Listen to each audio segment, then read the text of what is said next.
Nous allons étudier le DAF Mem Aleph dans Masechet Baba Kama. Nous reprenons 4 lignes à la fin du DAF Mem Amud Bet Amarma. On reprend les paroles de la Braïta. Nogeach, lorsqu'un taureau encore est tué, Meshalem est à Kofer, le propriétaire paiera le Kofer à cause de la mort de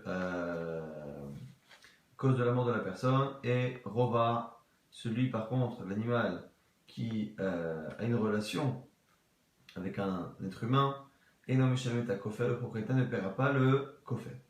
Dans la Gemara se pose la question, puisqu'on a dit ici que ça fait partie des différences qu'il y a entre Nogar et Rova, on ne peut parler de différence que si la halakha de Kofer, de payer justement cette somme, est une halakha qui aurait pu éventuellement être appliquée aux deux, mais qui ne l'est pas, ce qui fait justement une différence. Echidame, de quel cas parle-t-on? Au niveau de la relation. Il est ma des Rab'a avec l'Atlas, on dit que la relation que l'animal a imposée à un être humain l'a tué. Malikatala Bekana, Malikatala Bervia. Au final, il n'y a pas de sens de dire que le propriétaire de l'animal ne paiera pas Kofer à cause de la mort, puisque finalement, qu'une mort soit causée par une corne ou par autre chose, ça ne change rien. Et là, donc la Gemara propose par élimination, des Rab'a Velokatla, que cette relation-là n'a pas entraîné la mort de la victime. Ha, et de l'homme chez le Kofer. Mishum de Lokatala, alors si c'est ça, c'est normal qu'il n'y ait pas de Kofer, puisque Kofer, c'est une halakha qui nous demande de payer à cause de la mort de quelqu'un. S'il n'y a pas de mort, c'est logique. Donc du coup, la Gemara se demande du manachar. Soit il y a la mort qui est entraînée par la relation, et à ce moment-là, il y a Kofer, c'est pas shoot. Soit il n'y a pas la mort, et c'est pas shoot qu'il n'y a pas. Donc quel est ici l'intérêt de dire que Rova, il n'y a pas? Amar Abaye, il y aura deux réponses. Première réponse Abaye, l'âme de Rab'a Velo Katala. Il lui dit non, c'est bien un cas où il n'y a pas eu de mort. Beatuya Alvedina, Vekatlo. Simplement, la personne qui a eu cette relation avec l'animal, cette fois, a été consentante. Et donc, cette personne-là sera mise à mort. Et comme elle sera mise à mort, du coup, on peut penser que l'animal a mis à mort indirectement la personne. Mahoudi Thomas, qu'est-ce que tu aurais pu dire? Kema de Katlada, mais c'est comme si c'était l'animal lui-même qui l'avait tué. Kamashran que non. Donc, du coup, on nous dit, ah bah, quel est le ici de Rova et non Shalem Kofer? C'est lorsque l'animal a une relation avec un être humain qui consent cette relation et qui est mis à mort, ne pense pas que dans ce cas-là, le propriétaire paiera le kofer pour la mort de la personne, puisque c'est indirect et que donc il ne paiera pas. Autre proposition de Rava Amar, l'âme de Rava avec Atla. On revient sur la première éventualité, que la relation a provoqué la mort de la personne. Même si la relation n'était pas volontaire, mais la mort en tout cas a été provoquée par la relation. On est Kakashalecha. Et le problème que tu avais au départ, en disant Malikatla Bekanaim, Malikatla Bervia, quelle est la différence entre une relation qui est entre une mort qui est provoquée par les cornes ou une qui est provoquée par la relation? Je vais te dire pourquoi. Keren Kavanatole Azik, Hai Kavanatole Anat Atzmohu. Il y a une différence entre les kavanot de l'animal. Si l'animal, en corne, son intention est de tuer, lorsque l'animal provoque la mort parce que la relation que l'animal a, non pas pour tuer, mais pour son plaisir, provoque la mort, c'est différent, et donc il n'y a pas de kofen, donc c'est ça la différence. Donc on aurait un grand chidouche selon Rava, c'est lorsque l'animal tue, mais que son intention n'est pas d'attaquer et de tuer, à ce moment-là le propriétaire ne verra pas kofen, et la Gemara lui est plié. Sur quoi il discute Rava et Abaye? Un cas plus fréquent, c'est un animal qui a marché, alors les nous, sur un bébé et qui l'a tué. Là-bas, à la veille Michel Kofer, selon Abaye, comme il y a eu une mort provoquée par l'animal, directement il paiera Kofer le propriétaire. Et Rava Michel Kofer, selon Rava, puisqu'il n'y a pas d'intention de tuer ou de blesser, le propriétaire ne paiera pas Kofer. On rappelle que hier on avait Shorait Stadin, un taureau qui est habitué, qui a été éduqué à encorner, donc ceux qu'on utilise dans les stades et dans les arènes. Et on sait qu'il n'est pas mis à mort. On avait une marloquette Rabouchouin, est-ce qu'on peut même l'apporter en korban? Tania qui va être des Rav, et on dit finalement qu'il y a une braïta qui confirme l'avis de Rav. Shorait Stadin Enoch El Mita, le taureau des arènes. Enoch El Mita, il ne doit pas être mis à mort s'il tue quelqu'un. Avec Kacher, les Kébé, Misveach, et il est même Kacher pour que son corps soit amené comme korban, comme sacrifice, mais chez Okimerousé, car c'est comme s'il avait été contraint à tuer. Nouvelle Mishnah, Shosh Nagarta Adam va mettre un taureau qui encorne quelqu'un et qui le tue. On fait une différence. S'il est mourad, si le taureau avait déjà encorné 3 fois, Michelin Kofer, le propriétaire paiera Kofer, donc la valeur, on avait dit à Marloquette que c'est la valeur de son âme à lui ou de celle de la victime, en tout cas, Vetam. Si le taureau par contre était tam, n'avait pas de réputation de mourad, Paton il a Kofer, il ne paiera pas le Kofer. Mais on nous dit tout de même que Vézé, Ravimita, mais quoi qu'il arrive, dans les deux cas, le taureau sera mis à mort, qu'il soit tam ou qu'il soit mourad, lorsqu'il tue quelqu'un, il sera mis à mort. Ren, beven, vechen, bevat, pareil, s'il a mis à mort un enfant, un garçon ou fille. Et dans le cas où Nagar, Eved ou Ama, si c'est un serviteur ou une servante qui a été tué, Noten Shloshim Slaim, il donnera 30 Slaim. Et ces 30 Slaim sont imposés par la Torah, Ben Shel Yafé Me'amane, ou Ben Shel Yafé Ladina Echad. Quelle que soit la valeur du serviteur. C'est un serviteur qui vale beaucoup plus, comme un serviteur qui vaudrait 100 manées, ou beaucoup moins comme un dinar. Qu'il arrive, on donnera Shloshim Slaim, quand c'est marqué dans la Torah. Maintenant, la Gemara va revenir sur le premier cas. On a dit qu'un taureau qui tue, on fait une différence entre le statut du taureau, s'il est tam, s'il est morad, pour savoir si on paye kofer. Mais quoi qu'il arrive, on le met à mort. La Gemara dit, attends, je comprends pas. Si on parle d'un taureau qui tue, donc pour être morad de tuer, il faut qu'il ait tué 3 fois. Mais on a dit à l'instant que dès qu'il tue la première fois, même en étant tam, on le met à mort. Comment le taureau peut se retrouver à mettre à mort plusieurs fois, puisque par définition, la première fois qu'il tue, on le met à mort. Mais puisque dès le statut de tam, on le met à mort l'animal. Comment tu trouves un animal qui a déjà tué 3 fois? Et ça va être la question de la Gemara, avec plusieurs réponses données, certaines qui seront repoussées, d'autres qui seront conservées. Première réponse, Amaraba, Achayom Askinan, qui gon Shamadout, les Shushaven Adam. Première réponse de Rava, de dire que c'est un taureau qui a voulu tuer 3 fois. Il a voulu tuer à plusieurs reprises, mais il n'a pas réussi. In extremis, les gens se sont échappés. Et du coup, on compte cela. Les témoins sont venus dire, voilà, ton taureau a voulu tuer, ton taureau a voulu tuer. Du coup, à ce moment-là, on a une chazaka. Ravashi n'est pas d'accord. Il dit, umdana alaflou, pas du tout. L'impression que des témoins, ou que l'on peut avoir nous, que l'animal a voulu tuer, ça ne vaut rien juridiquement. Alachiquement, ça ne vaut rien. Et alachiquement, qu'est-ce que je propose moi? C'est un cas où l'animal a bien encorné 3 personnes. Simplement, elles ne sont pas encore mortes. Il les a mises en danger. Donc, on voit que l'animal a encorné de manière très dangereuse. Les personnes ne sont pas encore mortes au moment où la dernière Negicha arrive, mais sont déjà en danger. Donc, du coup, le propriétaire va devoir faire attention. Et à la toute fin, on apprend que les premières victimes sont mortes. Et on apprend d'un coup, du coup, qui devient moral. Rav Zévid propose Kegon Sharak Shosha Behemot. Un autre cas, au lieu de sortir un cas compliqué où il a blessé mais pas encore tué et qu'à la fin il meurt d'un coup, le cas c'est un animal qui a tué, mais tué des personnes qui ne provoquent pas la mise à mort de l'animal. Kegon, quand il a tué des bémots, des animaux, un animal qui a tué 3 fois des animaux, il sera moral, mais on ne le mettra pas à mort. Donc, moi, les bémas, depuis quand? Lorsqu'un animal est réputé dangereux, présumé dangereux pour un animal, il est dangereux aussi pour un homme. On a vu au tout début de la Masechet qu'au contraire, que l'homme il avait un mazal, il avait une protection, par son intelligence également, qui était supérieure, qui faisait qu'il était moins en danger qu'un animal. Et Rama Rav Shimi, autre proposition de Rav Shimi, qui gon chez Arag et chez Sharonde Kochavim. Un cas où il a tué 3 non-juifs, donc il a tué 3 idolâtres. Comme ce sont des hommes, a priori, ils ont l'intelligence de se protéger comme un juif, et on voit que s'il les a tués, il devient mourad, mais pour autant le fait de les avoir tués ne provoque pas qu'on les tue depuis qu'il est âme. La Gemara dit, mais ça marche pas. Mourad avec Kochavim, avec Mourad et Israël, est-ce qu'un taureau qui est réputé, présumé pour tuer des Kochavim, il tue aussi un Israël? Les commentaires disent que les Juifs ont une protection particulière. Donc c'est pas parce que cet animal arrive à tuer ceux qui ont moins de protection qu'il arrivait à tuer un Israël. Et là, Marav Shimon ben Lakish, Kegon Sharak Shosha ben Adam, Trefa. Au sein de Resh Lakish, il a tué 3 personnes, un taureau. 3 personnes Trefa, 3 personnes qui étaient déjà mourantes.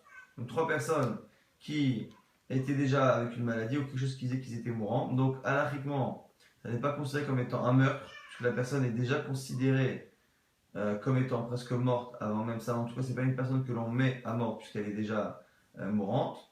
Et du coup, c'est tout de même une action d'encorner à mort. Et donc, il devient mourad, mais on ne le met pas à mort dans les 3 premières fois. Là, on a dit, mourad les tréfa avec mourad les chalem. Mais là aussi, une question.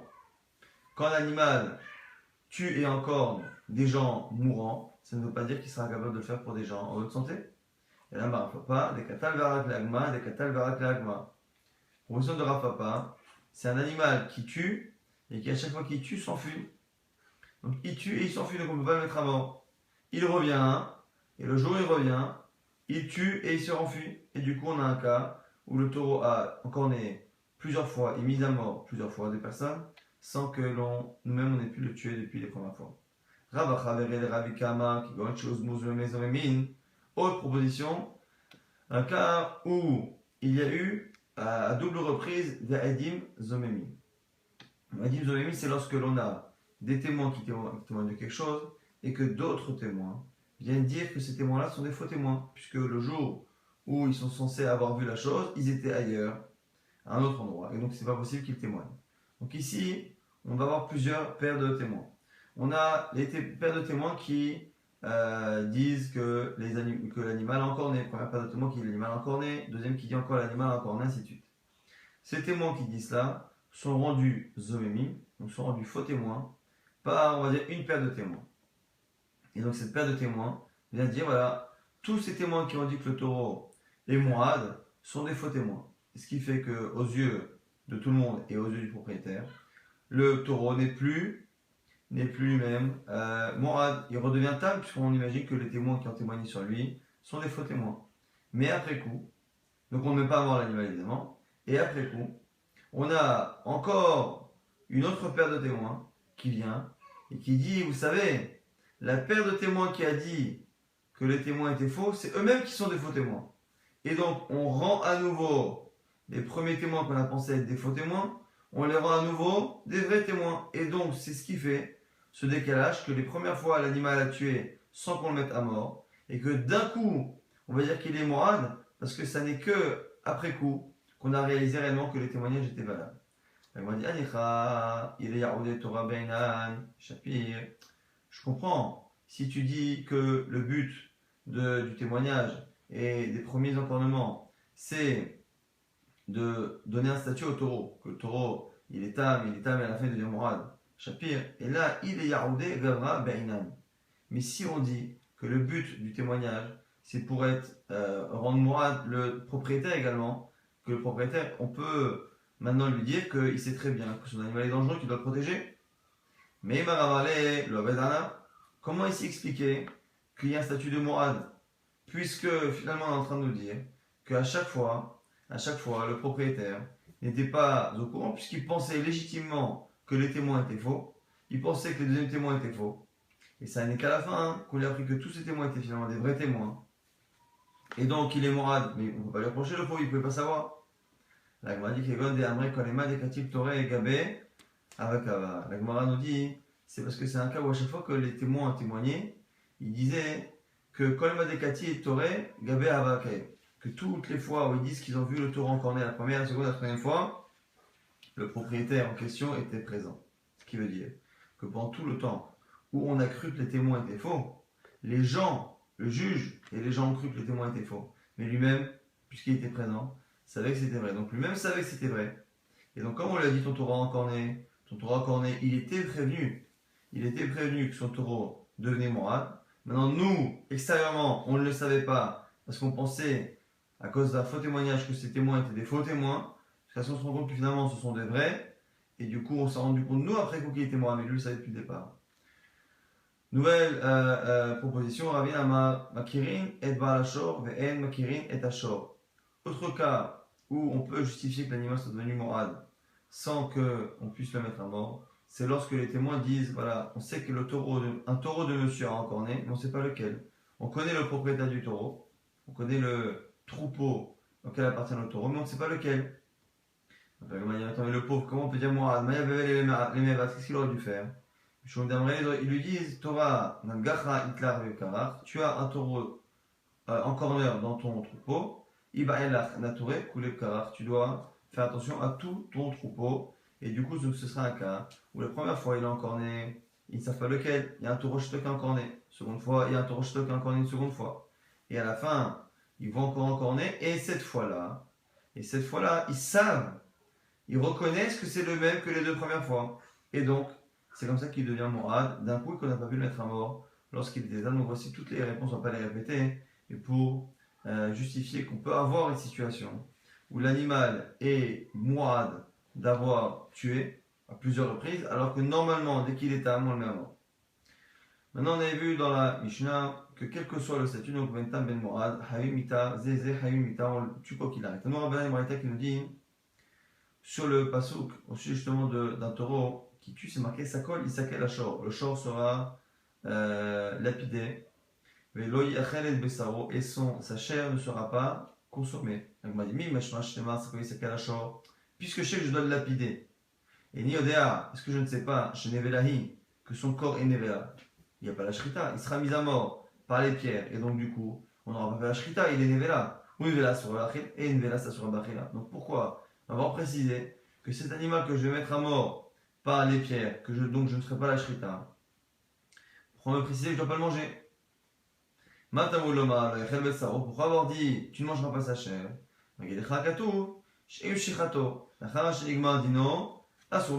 Proposition de la Gemara de nous dire que non seulement tu ne le mangeras pas évidemment lorsque tu l'as mis à mort par la pierre, mais même celui qui au lieu de le lapider, après avoir jugé l'animal, l'aurait finalement shrité, il aurait fait la shrita, et donc il n'aurait pas respecté ce qui est demandé, mais en tout cas il aurait rendu cachère au niveau de la consommation. C'est pour ça qu'on nous dit non, le yachel besaro, quoi qu'il arrive, c'est-à-dire qu'il y aura un interdit de le consommer en dehors du problème de Nevela. Et ni la maintenant, je sais que c'est assourd de consommer. Ben, je n'ai même pas le droit d'en profiter, de le vendre. Tamouloma, comme c'est marqué, ou la chandaki. Enfin, c'est marqué que non seulement on le lapidera, on ne mangera pas sa chair, et le propriétaire du taureau, il sera naki, il sera propre. Alors, au sens premier, ça veut dire qu'il sera propre de tout, il aura réglé ses comptes, on va dire, par rapport à la responsabilité qu'il a. Et pourquoi on nous prend cette expression Maïmashma? Qu'est-ce qu'on apprend de là? Shimon ben Zoma Omer, qui Adam, chez Omer Chavero, quelqu'un qui dit à son prochain, Yatsa Ishploni Naki min Chassav. Celui-ci il est sorti propre de ses biens. Naki, ça veut dire quoi? Ve'en lo ba'emana shel klum. Quelqu'un qui perd tous ses biens. On dit parfois il est naki, il est rendu propre. En gros, il n'a plus rien là-dedans. Et donc on peut comprendre aussi que la Torah, lorsqu'elle dit que le propriétaire sera naki, dans le sens où il ne récupérera pas un centime de cet animal. Cet animal sera lapidé, il ne pourra pas le manger, et Bachar naki, et le propriétaire ne récupérera pas un centime, il ne pourra pas en profiter. Donc qu'est-ce qu'on apprend ici? C'est qu'on doit lapider donc cet animal qui a mis à mort, quelle que soit la manière, quel que soit le statut de l'animal. Après, on nous apprend qu'au-delà du fait que l'animal ne sera pas consommable parce qu'il est lapidé, que c'est une nevela, au-delà de ce problème-là, l'animal ne sera pas consommable parce qu'il aura un interdit particulier, ce qui fait que même si on fait la shrita, cet animal, au lieu de le lapider, on ne pourra pas le manger. Et à la fin, on nous apprend de Barachandaki que même le profit de le vendre, quoi que ce soit, ne pourra pas être fait avec lui. Mais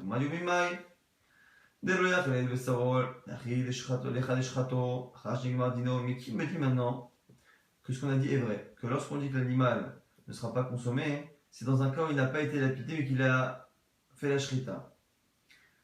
Donc c'est ça. Et bah peut-être que c'est quoi?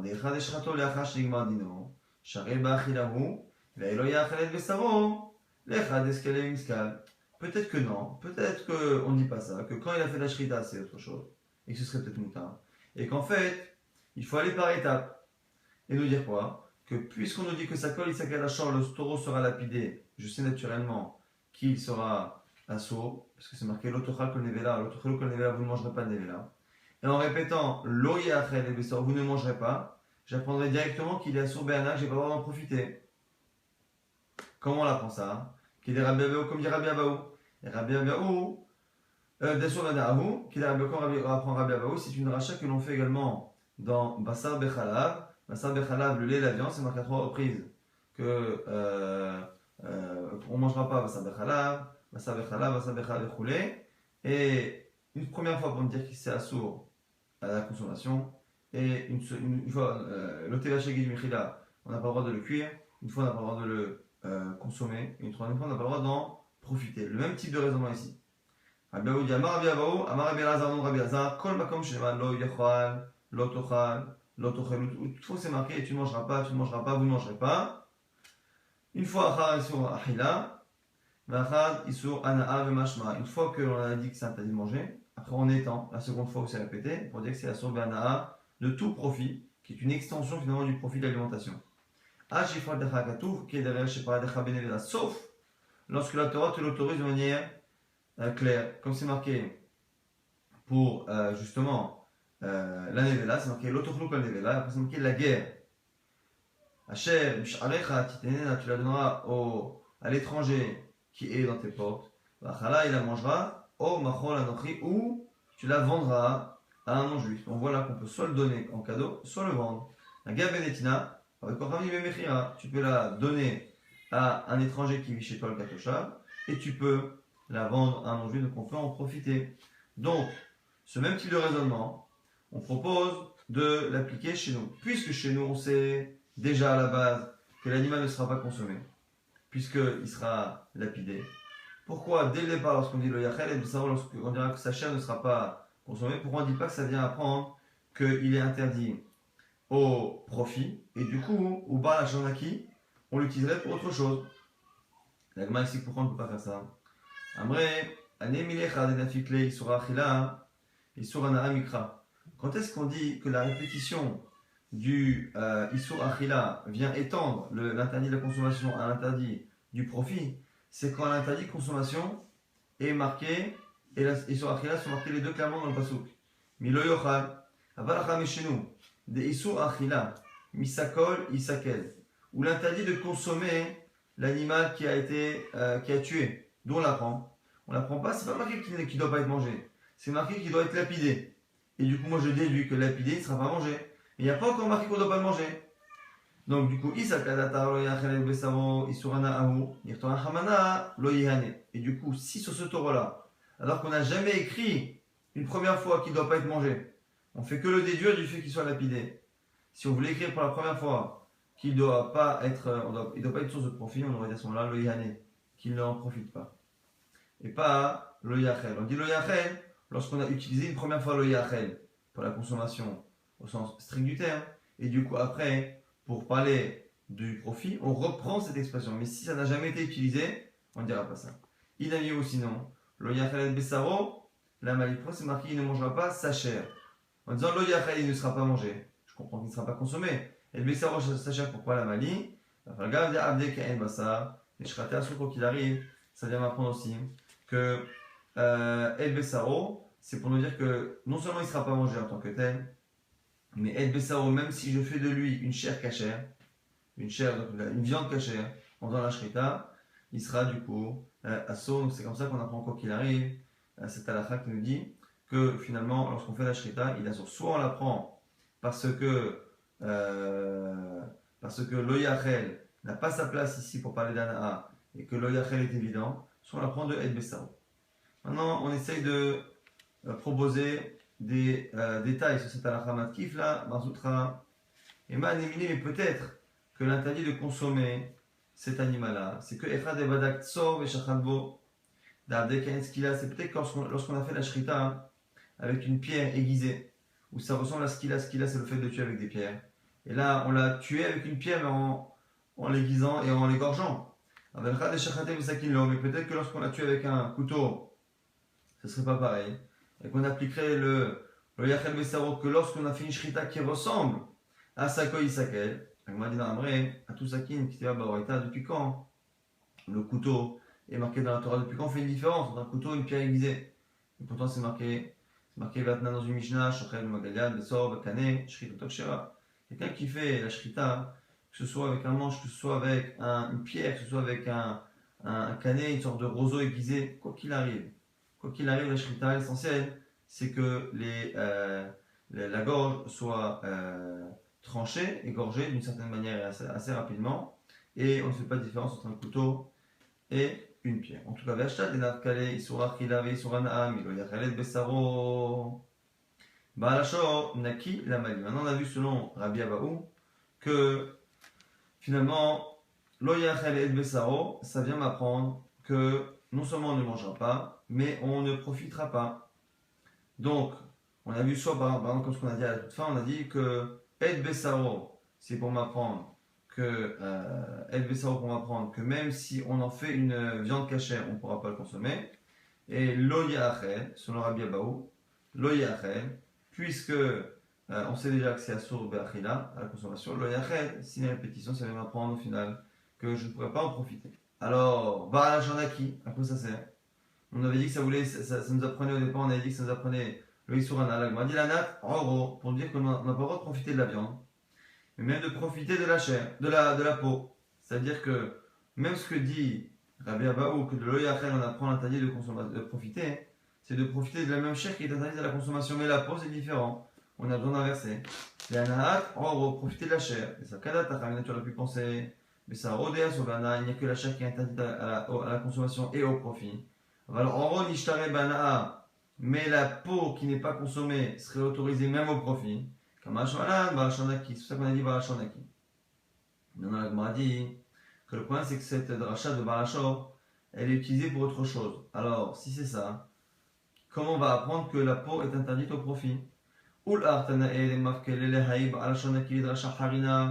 Et pour ceux, les Tanaïm, qui pensent que Barashor, ça va m'apprendre une autre dracha, comme on verra dans la suite, qui est Kama, on va dire plus loin, Anat Oro, Menale, d'où sait-on que le profit de la peau est interdit? Non seulement la consommation de la chair, mais le profit de la peau. Mi et besaro, et, c'est du mot et de besaro.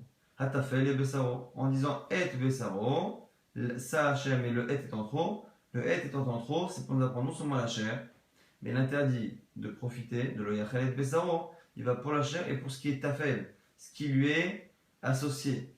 C'est, du coup, niveau, c'est quoi? C'est la peau qui est attachée et qui finalement va avec la chair. Et c'est une dracha qu'on trouve souvent dans la Gemara. Le et qui est en trop, qui vient accompagner un mot, nous rappelle en même temps que la halakha concerne une autre entité qui elle aussi est attachée de manière comme ça un peu accessoire au mot de la même manière que le mot et est attaché au mot qui le suit. Pareil pour la halakha. Et du coup, on va dire que c'est une marque locale. Est-ce qu'on est doresh les et? Est-ce qu'on fait des drachot avec le mot et de la Torah qui est en trop ou pas? Haïtana et l'odarish. Et notre Tana lui pense que et on ne fait pas de drachot. Quel est le Tana quand c'est marqué dans une Braïta? Shimon, Amsoni, Nechemia, Amsoni. Il y a un rab qui s'appelait Shimon ou Nechemia, dont le famille était Amsoni. Aya doresh kol eti Torah avait l'habitude de trouver une explication à tous les et qui est marqué dans la Torah. Kevan Shigia. Lorsqu'il est arrivé au passage qui dit Et Hashem Elokecha, ton Dieu, tu craindras, et qu'il y a un Et, et que normalement, selon sa logique, le Et vient me rajouter quelqu'un qui est plus ou moins au même niveau, qui ressemble, Perash, il s'est écarté, et en gros, il a arrêté d'être Doresh le Et, parce qu'il s'est dit qu'on ne pouvait pas associer quelqu'un à Hashem, comparer quelqu'un à Hashem. En gros, on lui a dit, Tamida, ses élèves lui ont dit Rabbi, et que va-t-on faire? Que vas-tu faire de tous les et Aleph tête que tu as commenté jusqu'à présent? Il leur a dit sera la riche à la même manière que j'ai eu un mérite de les avoir commentés, car Kibati sera la prisha. Là, je prends un mérite de m'écarter et d'éviter d'être Doresh et de comparer Hashem à quiconque. Hachibaraba qui va velimel, jusqu'à ce que Rabbi qui va bien et dise Et Hashem Elokechatira, tu craindras ton Dieu avec un et pour rajouter qui les rabot, Talmidei Chachamim, pour ajouter les Talmidei Chachamim, et ton Rav surtout, qu'on dit que ton Rav, justement le respect de son Rav et la crainte de son Rav, elle est Kemora Shamaim, comme la crainte de la Kadosh Baruch. Maintenant, on a dit que certains disaient que Barachor, ça vient nous apprendre autre chose. Rabbi Eliezer Omer, Nakim Echatzi Kofer, c'est nous apprendre que selon certains, on apprend de là qu'on ne paiera ni le Kofer, ni même la moitié du Kofer. Comme quand c'est Tam, on paye la moitié du Nezek. J'aurais pu penser que quand il met à mort le Tam, je paye Chatzi Kofer. Et du coup, on apprend de Barachanaki qui ne paiera pas. Amar le Rabbi Akiva lui dit Hu atzmo el mishtalem elam igufo. Avi ehu le beddin veshalem lach. Donc, il dit maintenant, je ne comprends pas. L'animal lui-même ne paiera la moitié de la somme qu'avec son corps. Quand l'animal encore, on le vend et on paye la valeur du dommage avec son corps. Et ici, dans ce cas-là, puisque le taureau va être mis à mort, qu'est-ce qu'on va faire pour récupérer l'argent? Ici, le propriétaire n'a pas à faire qu'un irait à la victime. Lorsque le taureau est âme, c'est comme si on prenait le taureau qui est attaqué, qu'on le vendait, qu'on utilisait cet argent pour rembourser le dommage. Et donc là, ici, il n'y a pas de notion de coffre parce que le propriétaire n'est pas, entre guillemets, responsable. Alors Rabbi Eliezer lui dit, est-ce que finalement, est-ce que je suis ainsi si peu important à tes yeux? Chez Dini,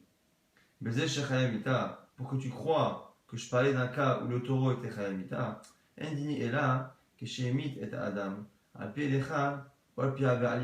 moi je parle d'un cas où le taureau a tué et le taureau donc Mechila a été tué à cause d'un témoignage d'une personne qui a dit que le taureau avait tué ou que c'est le Baalim, que c'est les propriétaires. Et du coup, comme c'est les propriétaires qui ont finalement témoigné sur le taureau, donc les propriétaires ont dit que leur taureau avait tué, ou c'est une seule personne qui a témoigné que l'animal avait tué, l'animal est réputé pour avoir, enfin, présumé avoir encore né au moins une fois, mais on ne le met pas à mort. Et comme on ne le met pas à mort, on peut à ce moment-là dire que puisque l'animal n'est pas mis à mort, peut-être qu'il y a un coffre à payer. Donc on aurait un cas où il y a une mise à mort, et donc une éventualité de kofer, ou de khatsi kofer, mais l'animal n'est pas à mettre à mort. Donc il ne peut pas lui dire avi, ehou le beddin, veshalem lach, amène le taureau, entre guillemets, au tribunal pour qu'il te paye. En gros, cet argument voulait dire que puisque l'animal est mort ou va être mis à mort, tu ne peux rien faire. Je comprends. Si c'est le témoin, si c'est le propriétaire qui vient avouer, quoi qu'il arrive, il ne pourra pas payer parce qu'il est modé. Et quand on a dit qu'on ne peut pas payer un knas. La Gemara a dit, mais c'est pas un knas selon Rabbi Eliezer Kassava, kofra kapara. Rabbi Eliezer pense que le kofer, c'est pas un knas, c'est pas une amende forfaitaire, c'est une kapara, c'est une expiation. Et donc du coup, le fait d'avouer ne le dispense pas. On étudiera un peu mieux cette chita de Rabbi Eliezer dans le date de demain avec cette Tanya Idach Braïta qui rapporte la discussion entre Rabbi Eliezer et Rabbi Akiva. On va essayer de résumer assez rapidement ce qu'on a vu. On a vu une marloquette Rava et Abaye à la fin de la suga précédente. Est-ce que lorsqu'un animal tue, mais pas avec l'intention de tuer, mais avec l'intention de profiter, de marcher, et qu'il met à mort, selon Rava, le propriétaire ne paiera pas le kofer, selon Abaye, il paiera oui le kofer. Après, on a vu une braïta qui confirmait l'avis de Rav qui pensait qu'un animal qui était entraîné à tuer, encorné et qui est encore, non seulement il ne sera pas mis à mort, mais on pourrait même l'apporter en corban. On a vu qu'on avait un animal qui, lorsqu'il tue, qu'il soit tam ou pas tam, on le met à mort. Et après, lorsqu'il est. Et la Gemara se pose la question comment c'est possible, si on le met à mort dès la première fois, qu'il se retrouve un jour qu'on ait des cas où des fois le taureau est mourad. Et la Gemara a posé plusieurs choses qu'elle avait repoussées. Elle n'avait pas accepté de dire que ce taureau-là pouvait être devenu mourad en encornant des animaux, des non-juifs ou des gens qui sont mourants, parce que la Gemara avait l'air de proposer à chaque fois de dire que c'est pas parce qu'un animal encorne des animaux, des non-juifs ou des gens qui sont déjà malades et mourants, qu'il sera forcément présumé comme étant un animal qui peut tuer un homme juif en bonne santé. Donc c'est pour ça que c'est pas ces choses-là. On a donné plusieurs réponses. Est-ce que c'est un cas où à chaque fois on a laissé l'animal vivant, soit parce qu'il s'est enfui entre temps, soit parce que il a blessé des gens qui n'étaient pas encore morts et c'est qu'à la fin qu'ils sont morts, ou parce que les premiers témoignages, on a pensé qu'ils étaient faux jusqu'à la fin on apprenne finalement qu'ils étaient vrais, ou en cas où les témoins ont témoigné sur le troupeau de manière générale, et ce n'est qu'à la fin qu'on s'est rendu compte que c'était ce taureau en particulier qui avait encorné 3 fois. Après, on avait vu des drachot, et on apprenait quoi qu'il arrive que un taureau qui est mis à mort parce qu'il est encorné, c'est quoi il qui sera lapidé, et on apprend qu'au-delà du issour qu'il aura d'être consommé parce qu'il est nevela, parce qu'il a été lapidé, même s'il n'est pas lapidé et qu'on fait la shrita, il ne sera pas consommable. On l'apprend soit de l'oyachel, soit de et besaro, l'expression et besaro qui nous apprend quoi qu'il arrive qu'il y a un interdit de sa chair, de sa viande qui dépasse le problème de nevela. On avait vu également une rachat de Rabbi Abo qui dit que de manière générale, lorsqu'on répète à plusieurs reprises l'oyachel, il ne mangera pas, il ne mangera pas. Une fois c'est pour interdire de manger, une fois pour interdire de profiter, et le profit c'est donner, c'est vendre, ainsi de suite. On a vu que nevela c'est marqué clairement qu'on pouvait en profiter en donnant à un étranger ou en le vendant à un idolâtre. Mais par contre, pour tout ce qui est donc ici le shor qui est barskila, on ne pourra pas en profiter ni de lui, ni même de sa peau. Alors, d'où on sait qu'on ne peut pas profiter de sa peau. Il y en a qui disent que c'est de Baal Naki, il y en a qui disent que c'est l'expression et Bessaro, ça nous rapporte au passage d'une marloquette. Est-ce qu'on est d'Oresh les et qu'il y a dans la Torah, le mot et qui est en trop, qui est impossible à traduire en français, qui se place entre le sujet et le COD. Est-ce que ce et, on est d'Oresh quelque chose? On a ici un Tana, donc Shimon ou Nehemia Amsoni qui avait tendance à être d'Oresh, mais qui est resté bloqué à cause de cette expression qui se rapporte avec Hachem, et Hachem Kiratira. Rabbi Akiva a répondu en disant que ça venait nous dire que les Talmidei Chachamim doivent nous créer chez nous une crainte et un respect qui ressemble à celui qu'on doit avoir envers Akadosh Baruch Hu. Et à la fin, on avait une marloquette entre Rabbi Eliezer et Rabbi Akiva qu'on étudiera un peu mieux dans le date de demain.